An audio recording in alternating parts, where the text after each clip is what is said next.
Welcome to another edition of the McEnulty Method, where we try to help young adults make smarter financial decisions and live better financial lives. Just a two-man show today, but I'm joined by financial expert Frank McEnulty.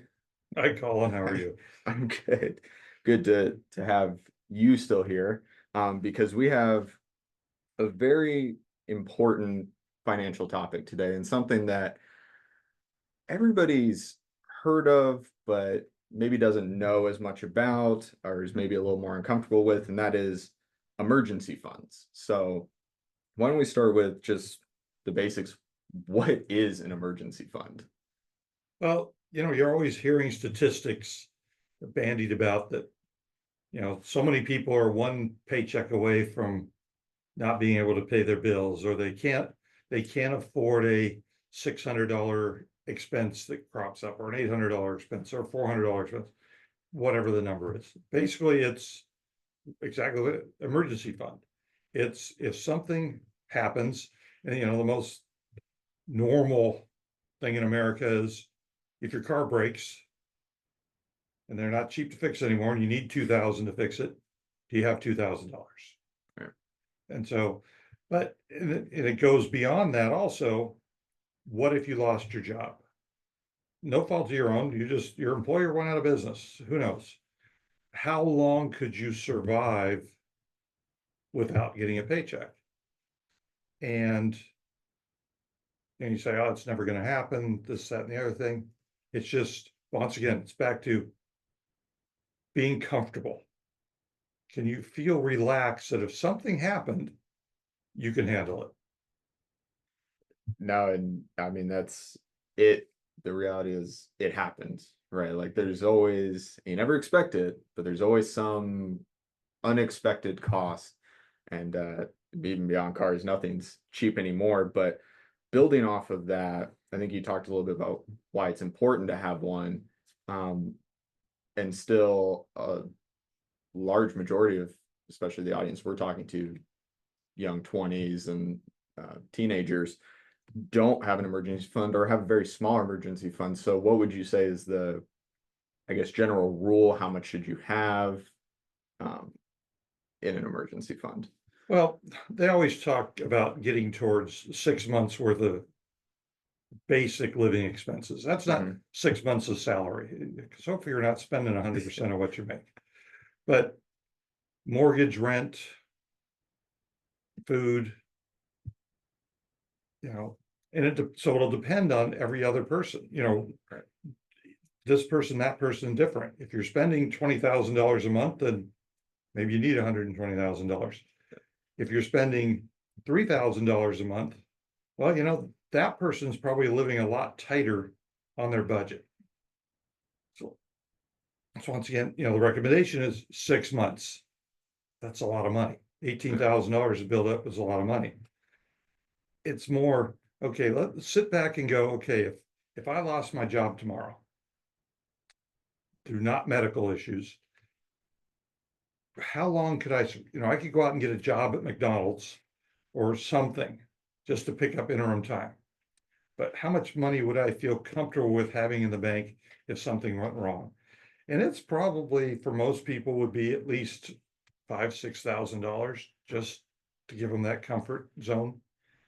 No, and I like how you mentioned that it's going to vary depending on the person, because when we talk about the next thing talk about is what steps can you take to start saving, right? And the first is obviously you got to set what's your goal, right? And that depends on how much you're spending every month, right? If you spend $3,000 a month, then okay, you need to save towards that 18 grand versus if you need more. But how do you balance sort of making contributions and building towards that goal with something we haven't talked as much about yet, but people also want to be investing? Do you make sure that you have your entire emergency fund covered first and then you invest? Do you sort of do a balance of the two? How would you?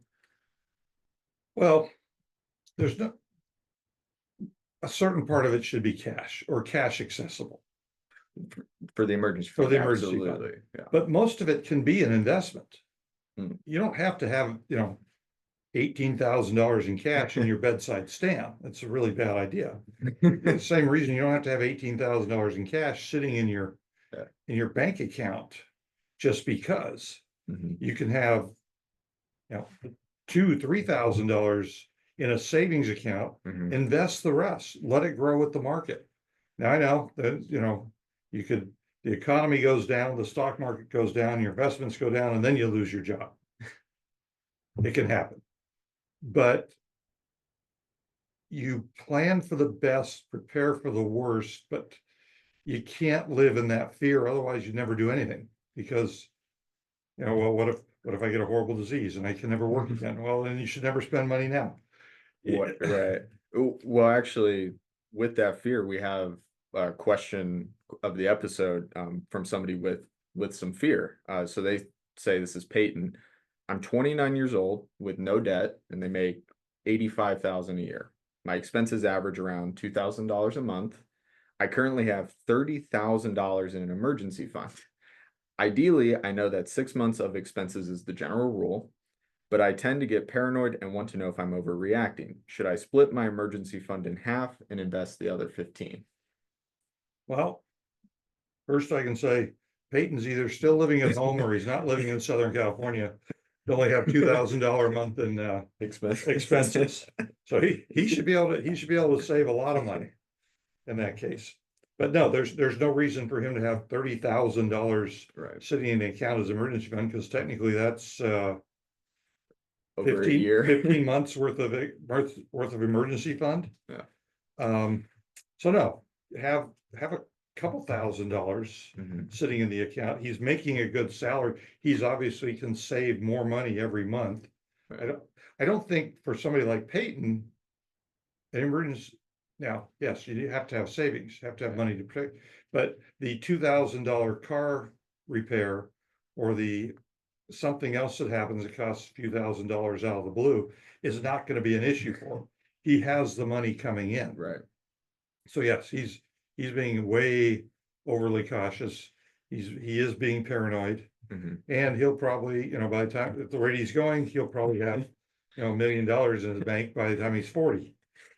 So it's just, Yeah. he needs to put most of his emergency fund in investments. Yeah. No, and it's not to laugh at the fear of it, but as you point out, and I like that you point out, he talks about investing half of it. As you pointed out, you could even invest more than that if you wanted, because you can still draw to some degree on those investments. So uh, we'll say yes on that. And Well, quite honestly, okay, when COVID hit, I forget how much the market went down. 20-30%. 30%, okay? And people panicked. It seemed like 2 hours later, the market was back up Yeah. over 30%, so it was past where it was. So even if the market does go down and you lose 30%, Peyton's case, he'd still have $21,000. He had everything in the market. Yeah. He'd still have $21,000 in his emergency fund, which is now only 10 months.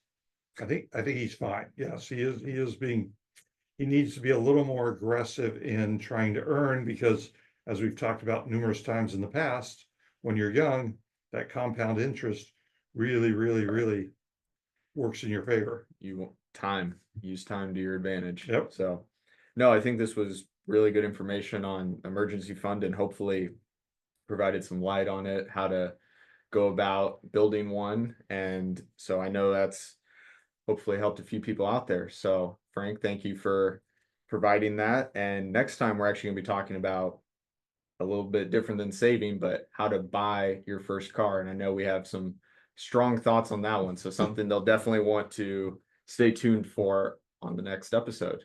So thank you, Frank. Thank you, And Carl. we'll see everyone next time on the Okay. McEnulty method.